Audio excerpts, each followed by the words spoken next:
Welcome as you're coming in. Happy Earth Day. We'll get started in just a minute. We'll let everybody sort of filter in here.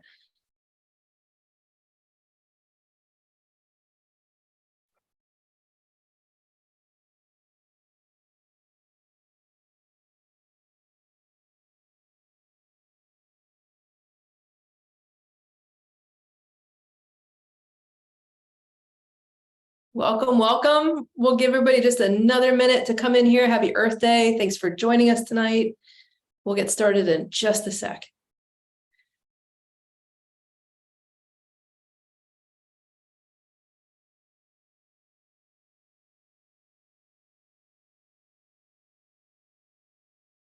Looks like everybody who is in the waiting room may have already come in.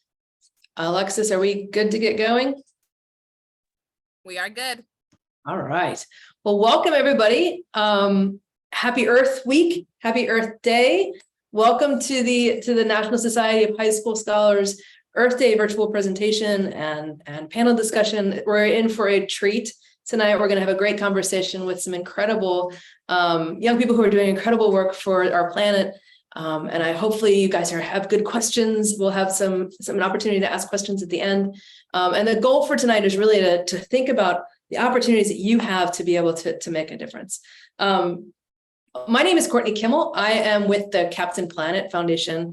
We're really pleased and honored to be the sponsors and the hosts for tonight's session.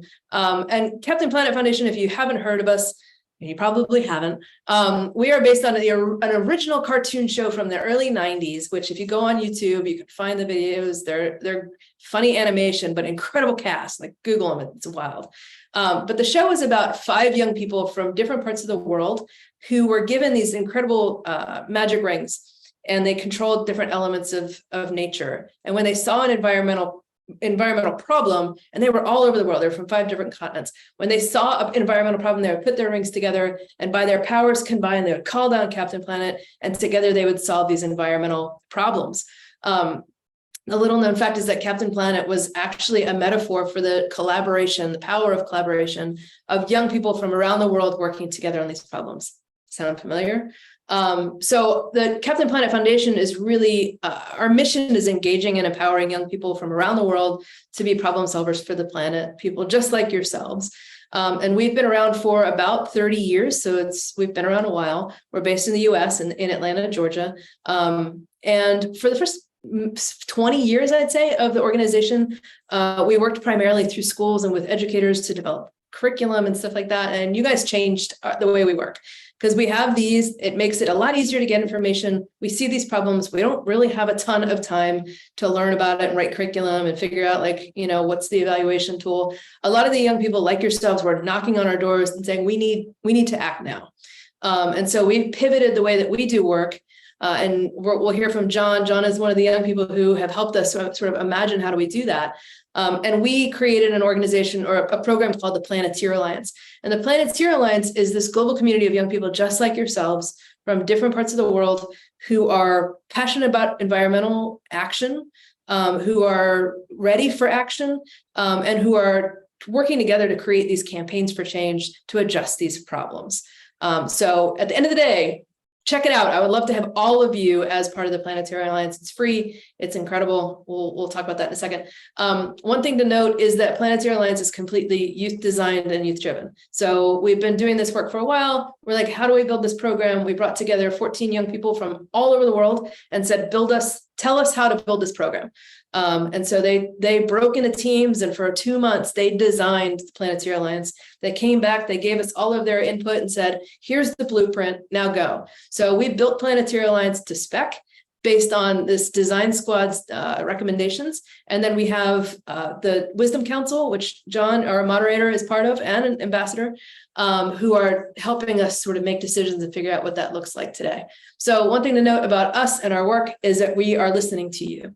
We're trying to be as responsive and figure out be responsive to your needs, to be able to be supportive in the work that you're doing. We are really focused around climate change.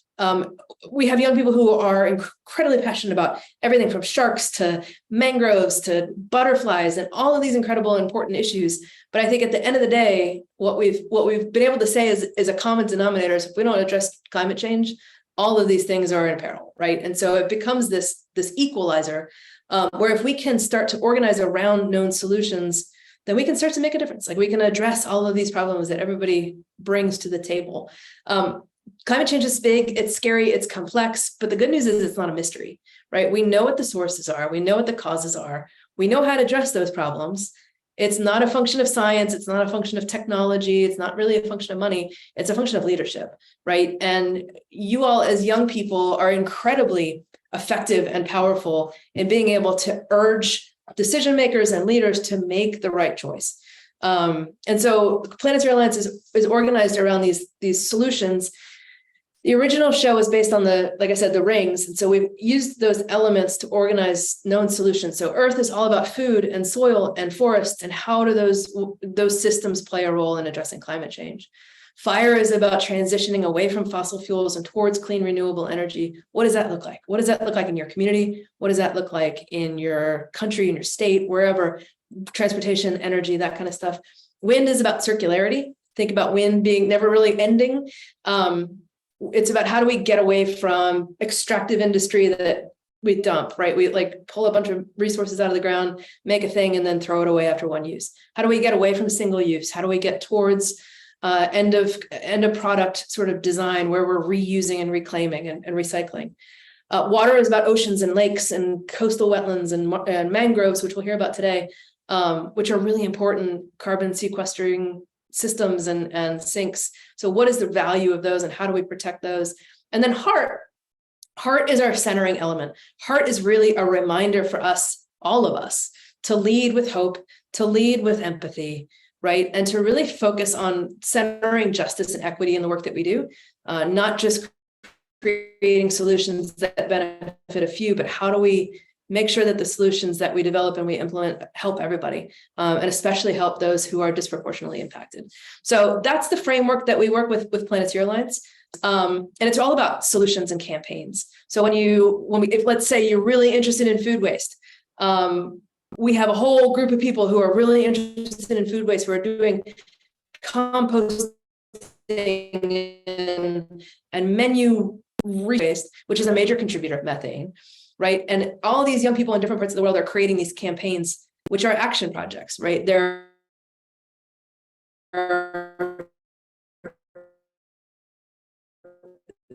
plans for creating a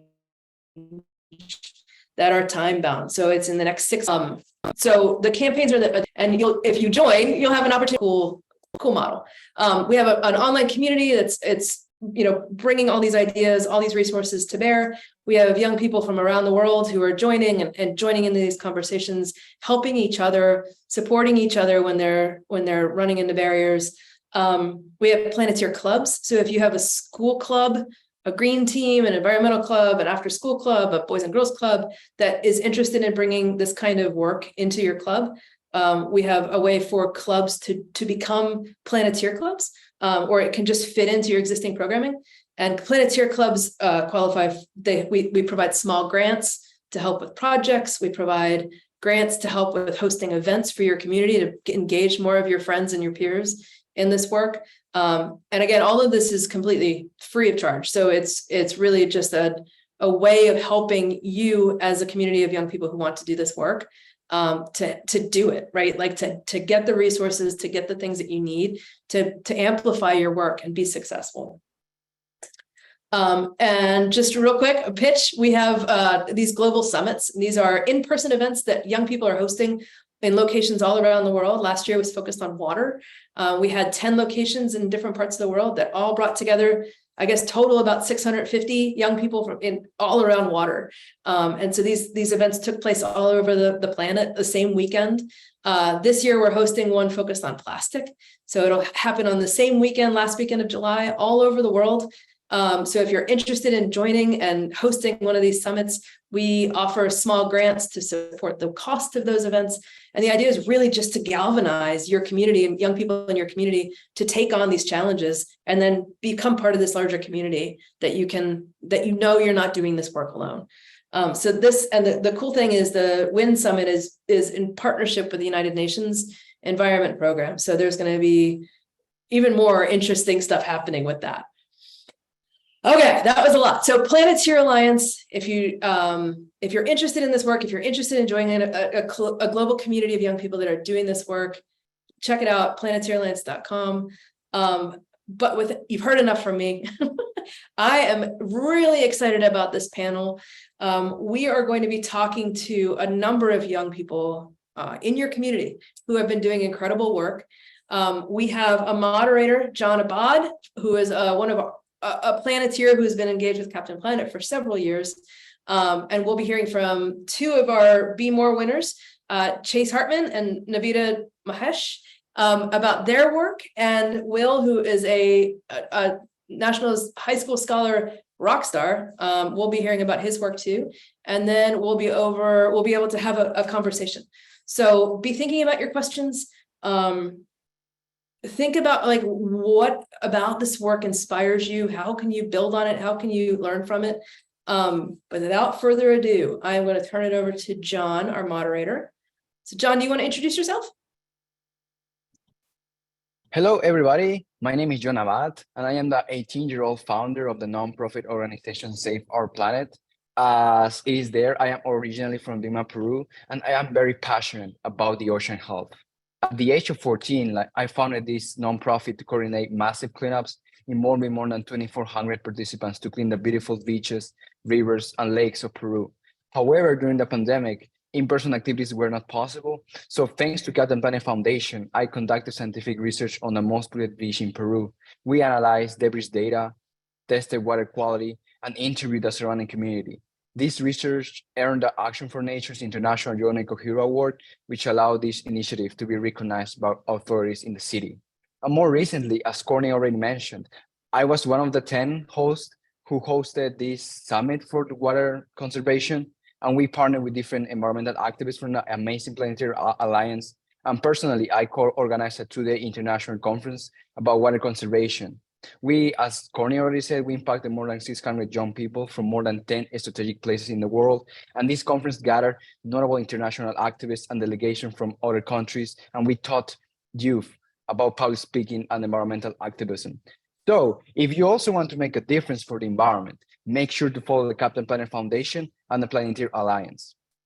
I strongly believe that as young people, we represent 25% of the population, but we are also 100% of the future. And the 3 speakers today are the best examples of this. So first, we will go to Chase Hartman. Chase, please tell us more about your amazing project for the planet. All right. Hi, everyone. My name is Chase Hartman. Just a little bit about me. I'm 17 years old. I'm a junior in high school. I am in my school student government, and I'm a competitive swimmer. And 7 years ago, I started a book distribution project called Read Repeat, which evolved into a nonprofit called Eco Brothers.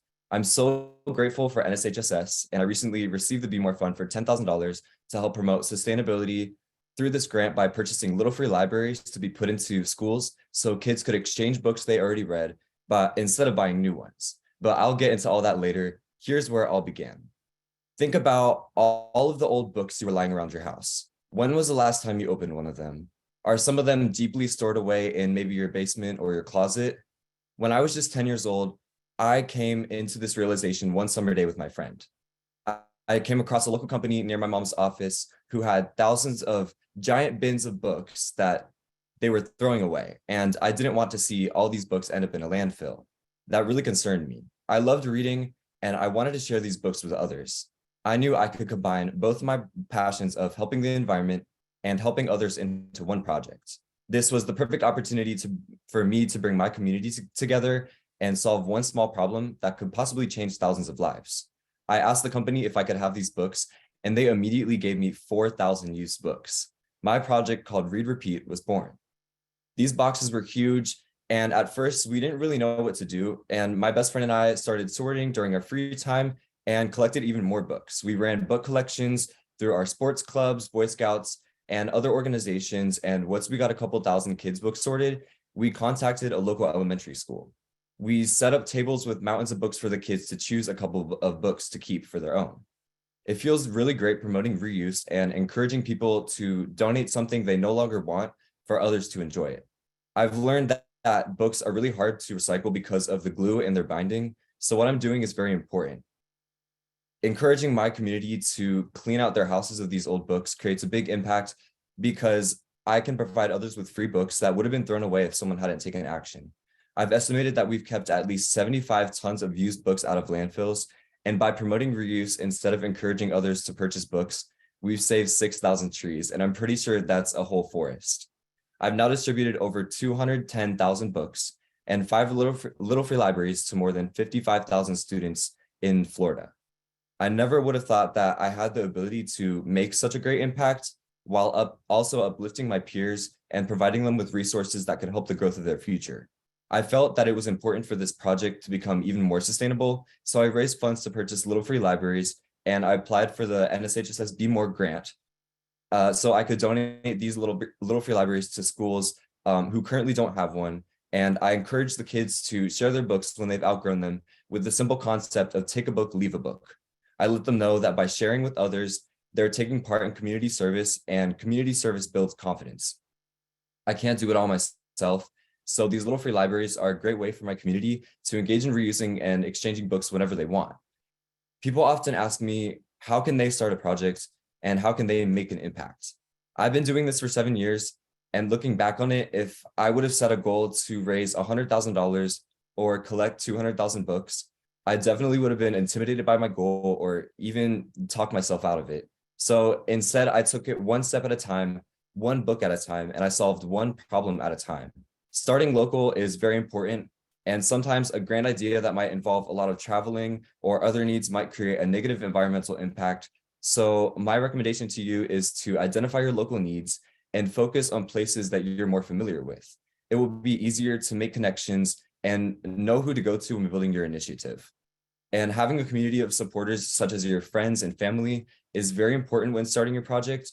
And at the start of my project, most of the book donations I received were from my friends and clubs that I was involved in. It's simple about it if you think about it in small steps. Everyone can clean off their own shelf at home and find a local little free library in their area to donate their books to. They might not know it then, but they're promoting reuse and helping others have access to free books. Give it a try. If you feel like you want to do more, why not run a neighborhood book collection or team up with your local sports club and run a book drive with them? When you get the books, contact a media specialist at a local school and see if they want the children's books to give to their students. That's how my project began, and by seeing a need and finding a way to fill this need. Small acts of service can make a big impact. Whether it's collecting books, running a beach cleanup, or planting a butterfly garden, you can do it. This Earth Day is the perfect time to start. Set small goals and work to achieve them. Pretty soon, you'll realize your efforts have changed the world. Thank you. Thank you very much, Chase. This project sounds amazing, and I really admire how you're combining helping others and also helping the planet. What you said is so powerful. Start local and focus on places you're familiar with. Without further ado, I would like to pass the floor to Navita to begin her presentation. Navita, the floor is yours.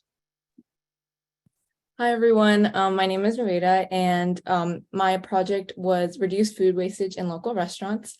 I want to give a little introduction about myself. I'm a high school senior, and I am the nonprofit leader of my nonprofit organization, 4 Girls for Change. And that's how, and I applied for this NSHSS Be More Fund grant to help raise $10,000 for my reduce food wastage in local restaurants project to extend on to local mom and pop restaurants.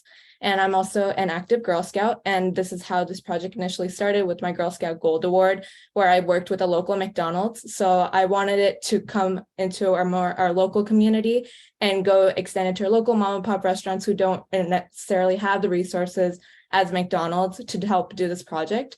So the grant has helped me create the funding to help these restaurants. So I want to talk more about my project, and I want to play a short video of my project.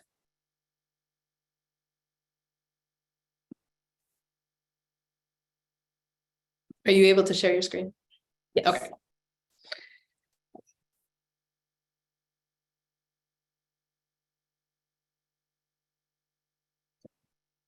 Last year, I founded my nonprofit, 4 Girls for Change, with the vision to inspire kids to start small and dream big.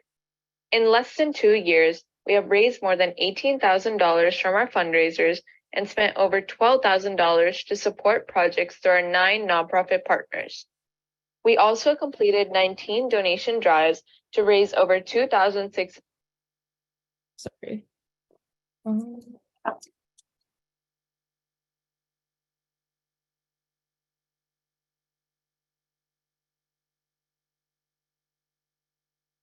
£600 of food, and we made $10,000 in monetary contribution. Can you see my screen now? No. Sorry.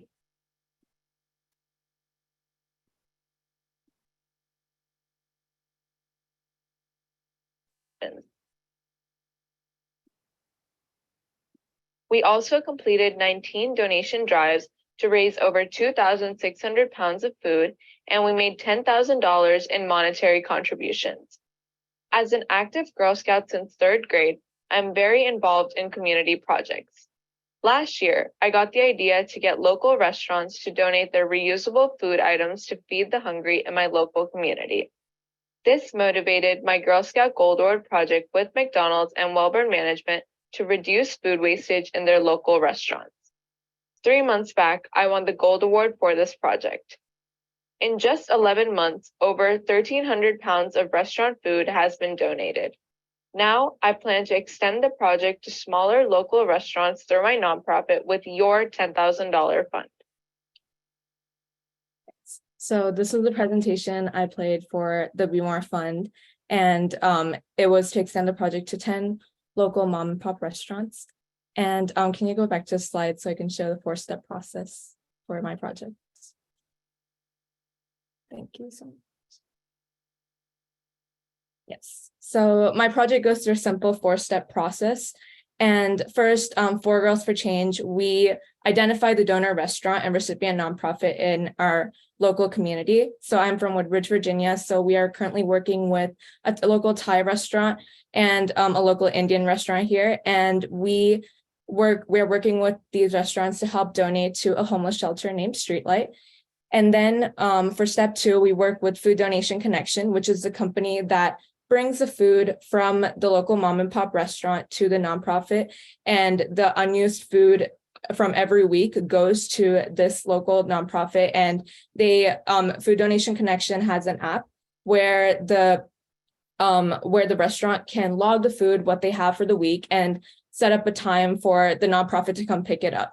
So every week on a Tuesday, they've been picking up the food constantly and giving it to the homeless shelter named Streetlight that we're currently working with.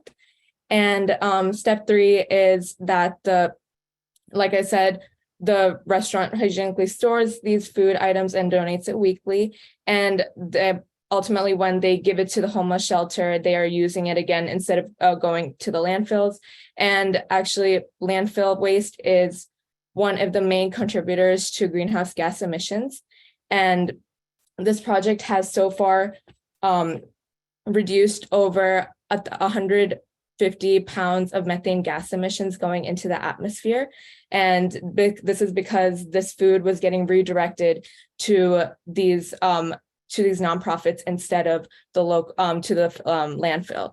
So it's a very environmental friendly project. It's not just about reducing food wastage, it's also reducing the greenhouse gas emissions going into the atmosphere. So it's very interdisciplinary, and I'm very grateful that this fund has been helping to help make it possible for these local mom and pop restaurants. So that is the main part of my project. Next slide. Yes. So these were the main focus areas for my project, and the number 1 with encouraging more restaurant participation was something that we struggled with at the beginning with these local mom and pop restaurants. It's because they weren't worried about having enough resources to help start this project and helping it become long-term. So one thing, when we did work with the Thai restaurant in our local area, they were a little concerned because they did not have the freezer to store these items as much. So we said that we could use, we budgeted $1,000 per restaurant, and we wanted 10 of them. So hopefully 10 of them. So right now, And we actually help buy a freezer for them so they could store these food for the week. And then to help make it easier as possible for them, because we want this to be a long-term and sustainable project and not just stop once For Reals for Change like initially starts it up, but we want them to continue it and have the long-term impacts of this project. And so that obviously streamlines the process for restaurant participation and feeds the local homeless and hungry with Streetlight, the local homeless shelter. And ultimately, it helps the environment because it is reducing landfill waste. We have saved over 1,500 pounds of food from going into the landfill. Instead, it's getting reused to these homeless shelters. And I said before, the 150 pounds of greenhouse gas emissions being reduced. And then finally, also another benefit for these restaurants is that they get tax deduction as well. And they've gotten over $2,400 worth of tax deduction so far. And so it is an amazing project. It has so many benefits for the restaurant and also for our environment. So I'm very grateful that this fund is helping me to do this. And I just want thank you so much for having me here today. Wow, Navira has shown us that like one person can make a difference and that small actions can lead to significant change. By reducing food waste in local restaurants, she said that she's not only helping reduce greenhouse gases in the atmosphere, but she is also impacting the lives of people in her community by feeding the local homeless. And I think like that's a very amazing initiative. Last but not least, we will hear about Will's project. Will, please tell us about how you're changing the world. Hi, everyone. So today, instead of me telling you guys, I'd like to share this video, sort of how I got started and the recent project I've been working on. All right.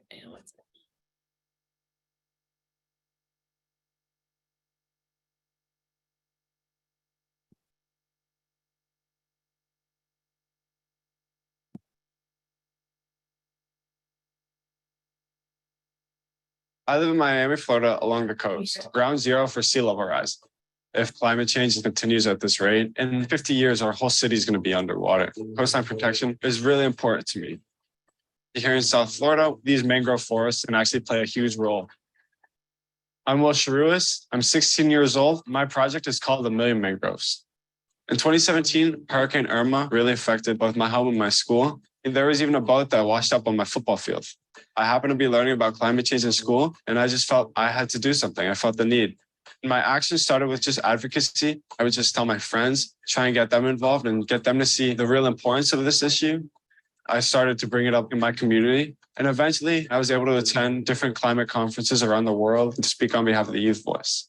But then during the pandemic, I bought an old used kayak and was able to explore the mangroves right outside my home. I began to see the beauty in mangroves and realized the importance of these trees. Mangroves protect our coastlines and prevent coastline erosion. They provide a great habitat for organisms, and they take a massive amount of carbon out of the atmosphere, much more than traditional forests or jungles. Unfortunately, there were large amounts of trash in the mangroves. Tons of little trash that people may disregard as unimportant. However, toxins seep into the soil, preventing them from growing and killing them. It's really an issue, and I felt like I had a moral obligation to pick it up. At first, it was just me in a kayak. I cleaned up around 6 miles of mangroves, stretching all the way down to the Keys.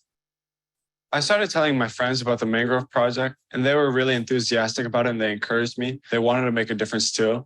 I began to be more confident. I began to just ask more people to come. Then we got big groups to help us pick up. Every month, I organize a cleanup. Tons of different people around Miami show up. People from my school, my community, my friends. People go out with gloves, a bucket, and some tools and go pick up trash. It's pretty simple and it's cheap and effective and easy. It's not necessarily a big commitment, and there's actually a fun component in these cleanups, and it's hanging out with your friends and helping out the environment. On top of the cleanups, the other part of the project is the planting. Since the goal is to help at least 1 million mangroves thrive in their environment, what better way to help out than to plant more mangroves myself? First, I pick up the mangrove propagules and grow them for about 1.5 years until they're ready to be transplanted into the earth. I go out at low tide and find a place that's along the shore but not submerged. And so when the tide comes in, the mangroves are watered. I'm experimenting in my lab by grafting two mangroves together to try and create a mangrove that withstands Earth's stronger environmental stresses of today, like more acidic oceans and warmer waters. At the beginning, only around 20% of the mangroves survived, but now I'm getting to the point where around 70% survive and are able to grow in these tough conditions. I'd really love to come back one day and see the mangroves that I've planted turn into a mangrove forest. Even a small difference is a difference. Eco-anxiety is what a lot of people my age feel about the environment, that we're already past the point of no return. I like to have an optimistic outlook. I think that this generation will be the generation to halt climate change and to really make the difference we need. There's no planet B, and I'm not moving to Mars.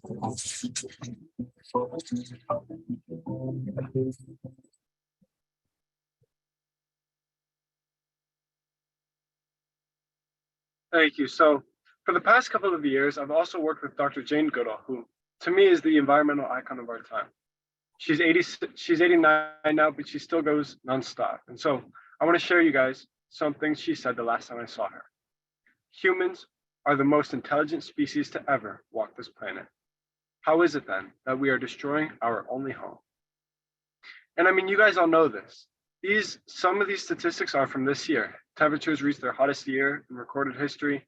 The world oceans hit their warmest levels on record for the 4th consecutive year. And here in the United States, last year alone, there were 18 climate-related disasters with losses of over $1 billion, and more importantly, hundreds of lives. But there is some good news. And out of this destruction, we are finally starting to turn the tide against climate change. Researchers are developing ways to break down plastic in days rather than years. And we're not far out from roads, windows, and even our phone screens capturing solar energy.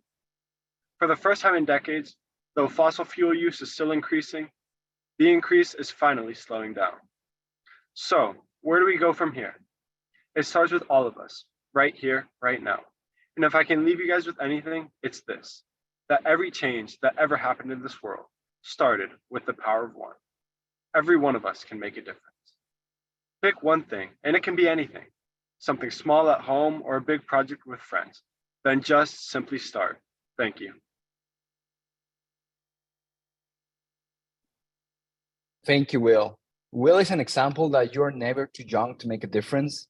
He said it. At first, he started with a kajak, but with clear goals and passion, he brought a movement to clean the mangroves, which are some of the most important carbon sinks in the entire planet. Now, we will go on to the most exciting part of the panel. We will hear from you. So do not hesitate to drop your questions down below for all the speakers or specifically one of them. So while we are waiting for your questions, I have a personal question to all of you. Like, as think of someone who has recently gained interest in climate change, like what are some of the first steps that you will tell them to be an advocate, to become an advocate for our planet? I can sort of start this one off. Sorry. I think a lot of youth nowadays suffer from eco-anxiety. I talked a little bit about it in the video, but it's really important and it's really necessary to keep an optimistic outlook and to realize that if we all work together, we can make the difference we need. So it's really important to work as one whole community and to stay optimistic. Yeah, I really like that response. And something that I was going to say is just to come together with your friends in your community. You know, how I said in my speech, how you should start local. I feel like it's really important to identify those local issues, and one way to do it more efficiently and to you know, be happy while doing it is to be doing it with your friends. Yes, I agree. And going off what Chase said, like be doing it with your friends as well. And it's just important to be aware of what's going on in your local community as well, and just seeing what's going on. So for like, this is just one example here for us, was that recycling laws recently changed for us in Virginia, and they stopped accepting anything other than 1 and 2 number plastics. So that is something that a lot of people weren't aware of. So I think just spreading the word, like little companies as well, they've been starting to do that. So just being aware of what's going around is a big step, and just doing that as well.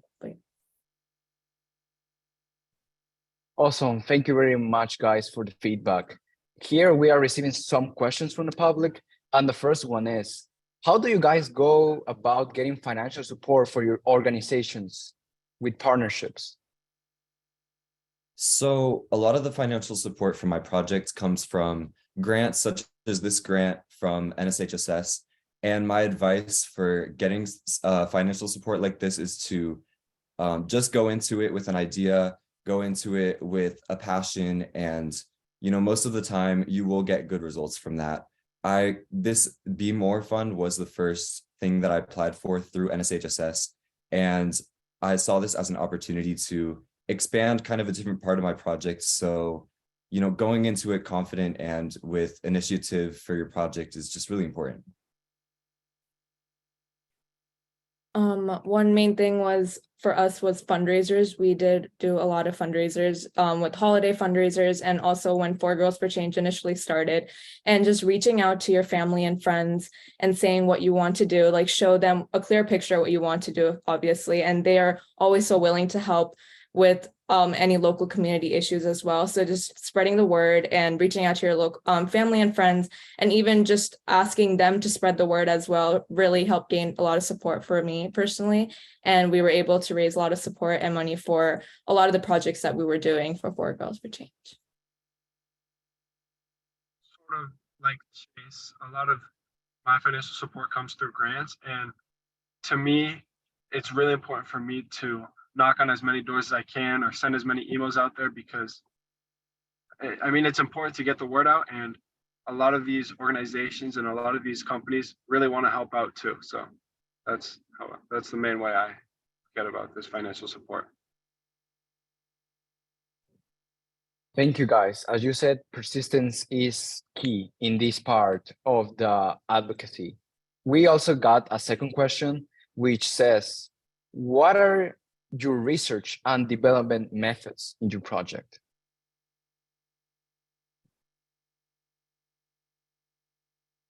I'd say a lot of my research for my project, kind of identifying needs about my project, is going out into my community and kind of experiencing it. So when I first started my project, my project was mostly focused on reusing my books and getting these books into kids or hands of kids in schools.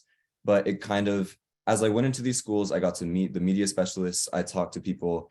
I saw a firsthand experience of how these kids were in schools, and I saw a greater need for certain types of books, such as books of diversity, so kids could kids would see themselves in the books that they read. So kind of just going out there, starting your project, and then if you see kind of a surface level need, you'll be able to really dive down and see more specific project or problems through your project as you gain more experience.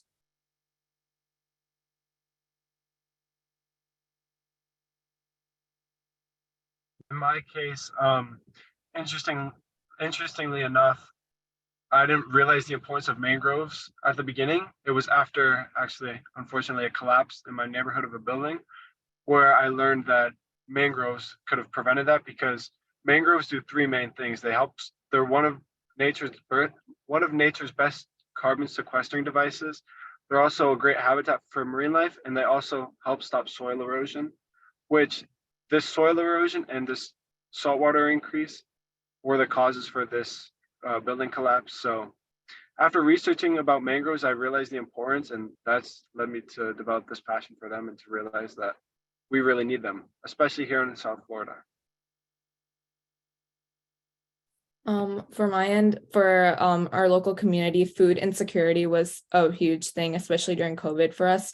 And we started in February 2021. And one of the main issues that we realized was that a lot of school kids were not getting their meals that they wanted, because a lot of parents relied on school lunches, but obviously due to that time where school was virtual, it was just not possible for parents to fully provide food. So that's why a lot of these food banks they had this list of top 5 needed items. So our initial projects was to help raise funds to buy these top 5 needed items for these food banks, food rescue programs, and also local homeless shelter as well. So just finding out that food insecurity was the main issue was very alarming for us at the beginning.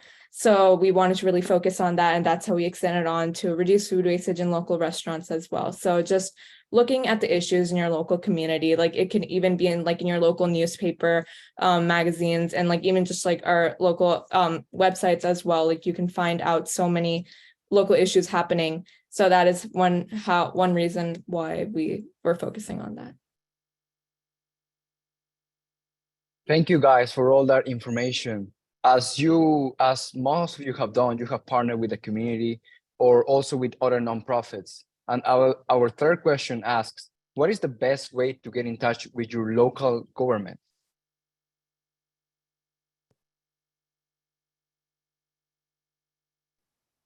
So I haven't necessarily gotten into touch with the local government, but I've had a lot of experience with talking to the school board. So my public school county board, I kind of got connected with my teachers and asked them how I could get connected to the school board. So I would recommend finding, maybe if your parent has a friend who works for the government or for some local government, maybe starting to try to ask one of them questions, and maybe they can get you connected to someone at the local government. In my case, for me, I started out just at a local level, a small community level, and then, getting more and more confident, reaching out to people, and that has really helped me. Also, like I was saying earlier with the grants, it's really important to just shoot off as many emails as you can to elected officials or people in your community who have the power, because they may not realize that us youth know what needs to be done or are heading in the right direction, but in reality we do know we know the solutions, we know the issue, and we have a good understanding of what needs to be done.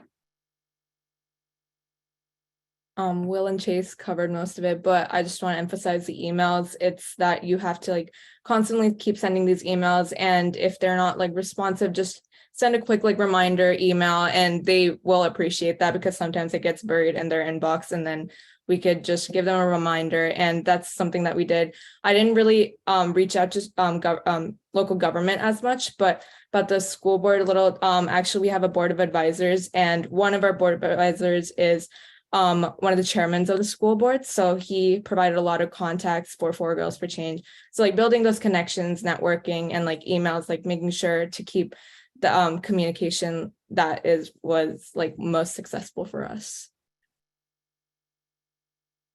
Thank you guys for sharing all those tips about networking and how making those connections can help your campaign be stronger. But sometimes when we are just beginning, it's hard to reach out to the community or gather people and say the right things. So someone asked, what would be a good way to start a project in this situation? I can start with Yeah. this. Oh, yes, thank you.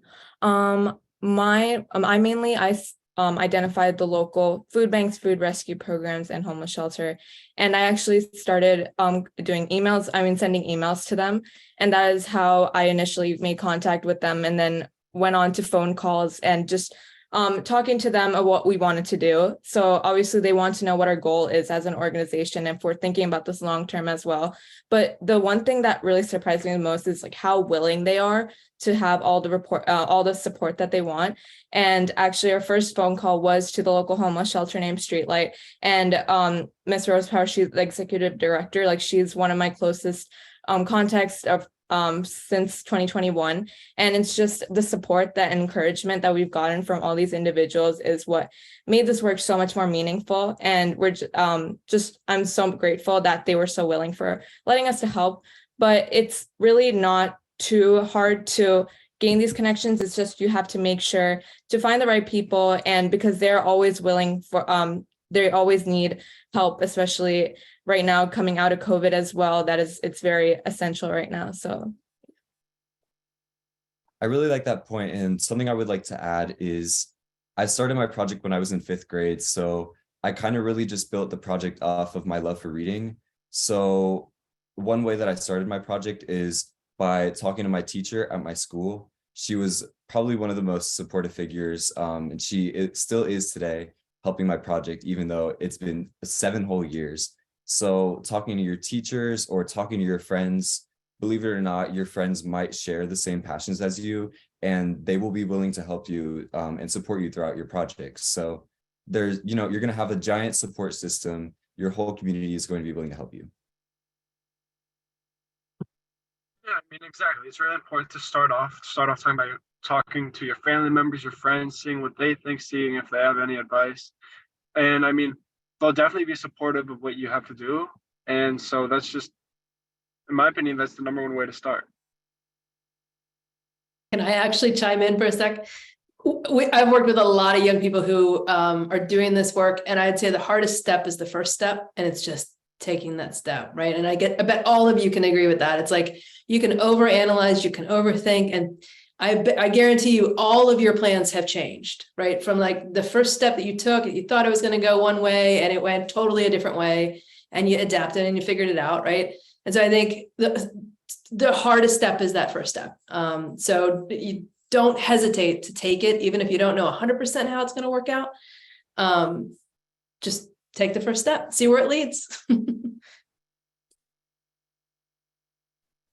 Thank you guys for sharing all these amazing insights. And I feel like also having a network that the Planeteer Alliance helps, because it inspires you that other people of your age did these amazing projects all around the world, and that you can do it too. So I would also recommend that. Now we got a question regarding a specific issue that someone is having. She said, I am having trouble finding space for a sort of experiment project I plan on doing, using sun rays to clean water. It will take quite a bit of space, but I don't know how to go around asking for space. What would you recommend?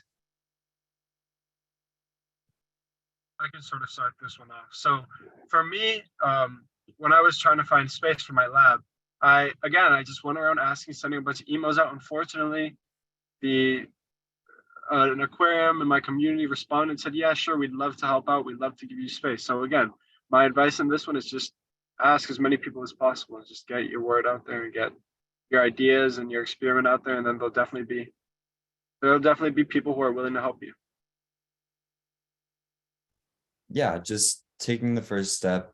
My space now is actually where I sort the books, and I, pack up the books is in my garage, but it used to be in a storage unit. So kind of just researching places in your community that might provide you that space. For me, it was a storage unit that I could bike to and sort books on the weekends. So yeah, just, researching, finding places like that. My space was actually in my basement, like storing all the food that I got. But just reaching out and like emailing and making sure like to have like this 30-second like kind of elevator pitch, so like to grab their attention from the beginning. That's one thing I learned a lot, is just not to keep talking a lot, but instead just like go straight to the point in the beginning, so they realize like what you're trying to do. So that's my advice. Thank you guys for all these amazing insights. The next question is regarding like when you're in school and you are trying to create an environmental club.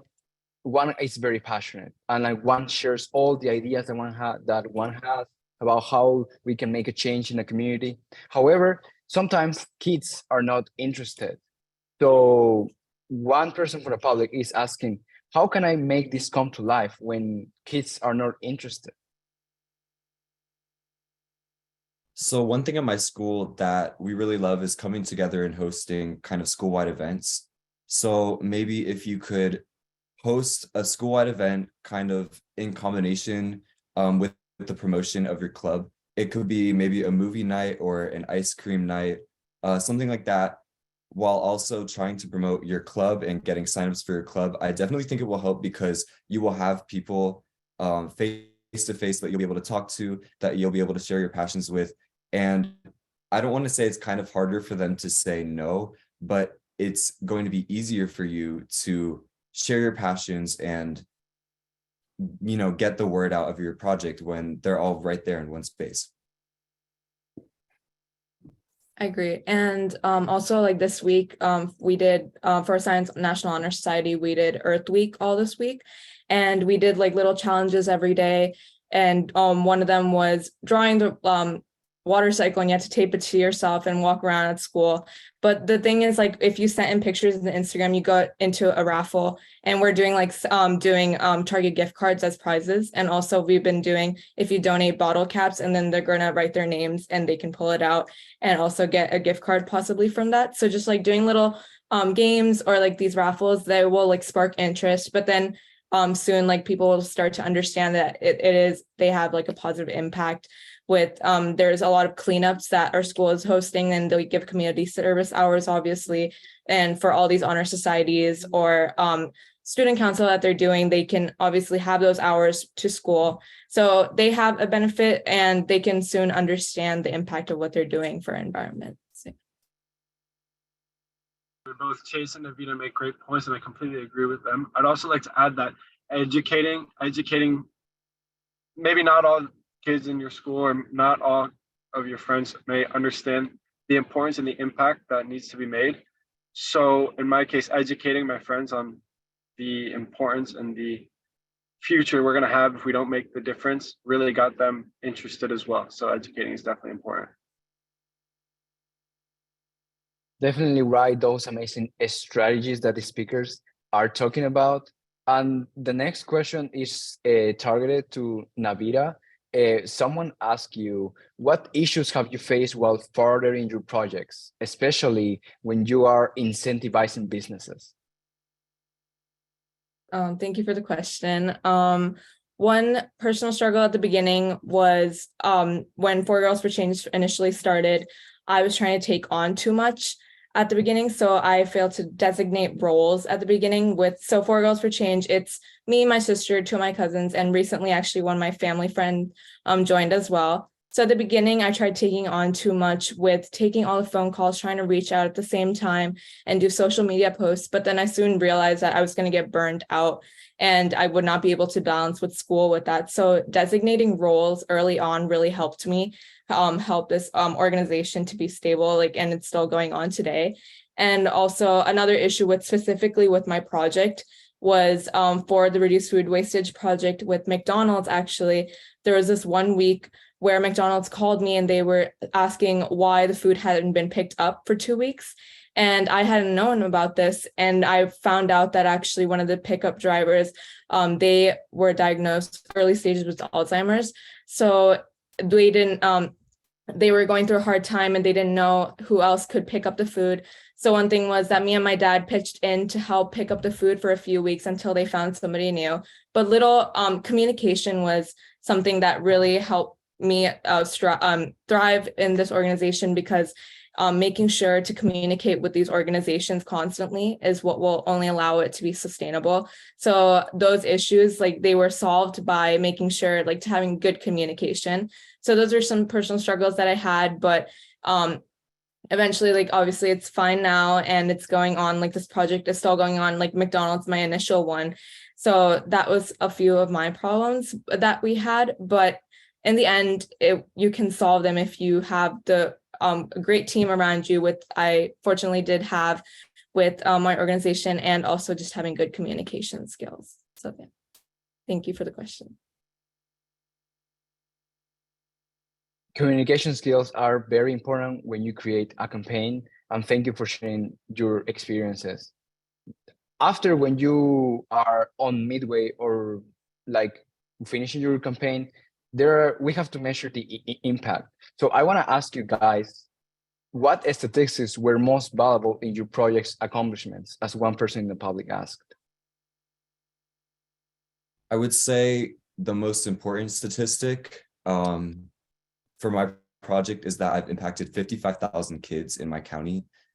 And this is an important statistic, other than the fact that I've donated so many books, is because I am directly impacting these kids in their ability to read and their ability to comprehend and to be confident in themselves. And I think that's very important.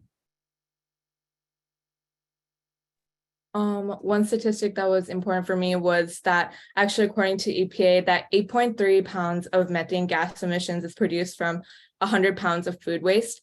So donating over 1,500 pounds of food that was redirected to the homeless shelters instead of the landfill like actually reduced around 130 pounds of methane gas emissions. So that was something that was amazing for me, because just one single restaurant at the time, so it was just McDonald's for that statistic, like we were able to show this proof of concept to the local mom and pop restaurants, which was able to convince these restaurants to further like invest in this project. So having those statistics are very beneficial if you want to like expand it. So I'm very grateful that this project was working out, and a lot of local mom and pops were able to get convinced because of that.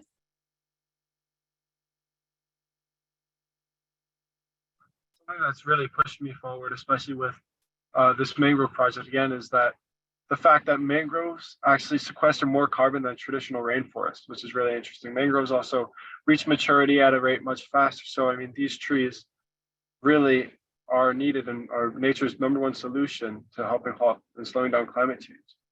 Another thing that's interesting to me is that Florida, South Miami, once was a mangrove forest, and through industrialization, we've cut down these mangroves to make room for views of the ocean and new buildings. But in reality, this is leading to incidents like the collapse of a building. And it's also, with the rising sea levels, it's making way for new seawalls to be built. And interestingly enough, these seawalls are going to block the views that these mangroves originally had blocked. So yeah, I mean, the importance of mangroves has really pushed me forward and have really shown me how important they are. Thank you, guys. Each one of you have created amazing projects for the environment and for your communities. And sometimes balancing this kind of commitment with other parts of life is so hard, but important. So the next question from the public is, how do you guys take care of yourselves? Like, how do all of you take care of yourself?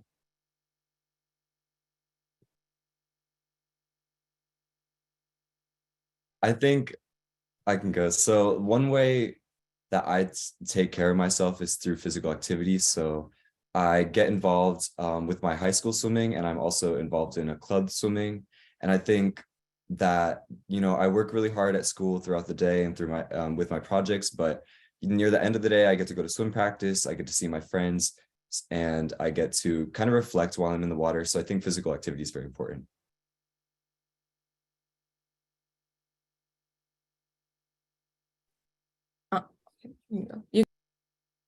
Along the same lines as Chase, I mean, I do crew at my school, which it's really good being on a sport that's really like a team, or like, because I mean, you can't row the boat alone, you have to do it with your team.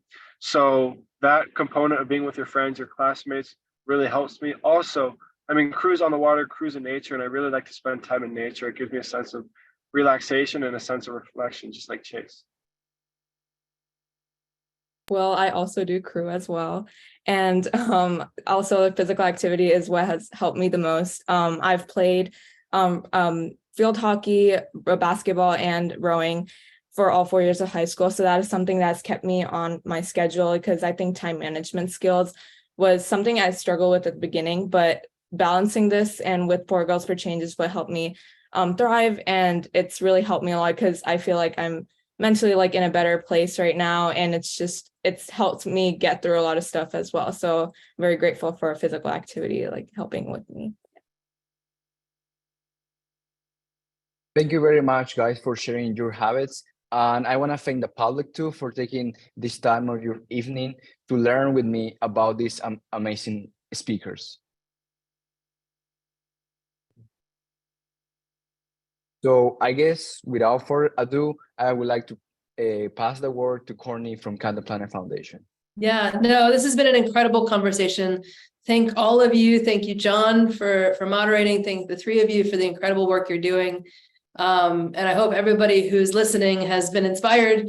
And, you know, I think that question about how do you start is always, it's the hardest part, right? Like I think the 2 hardest parts are figuring out what piece of the puzzle you want to address, because there's so much, right? Like, and so many of us that care want to do it all, right? And so I think knowing that you're part of this bigger movement, that everybody's doing a piece and you're not alone, and then starting, right? And figuring it out, things are going to change. It's okay. You don't have to have it all figured out when you get started.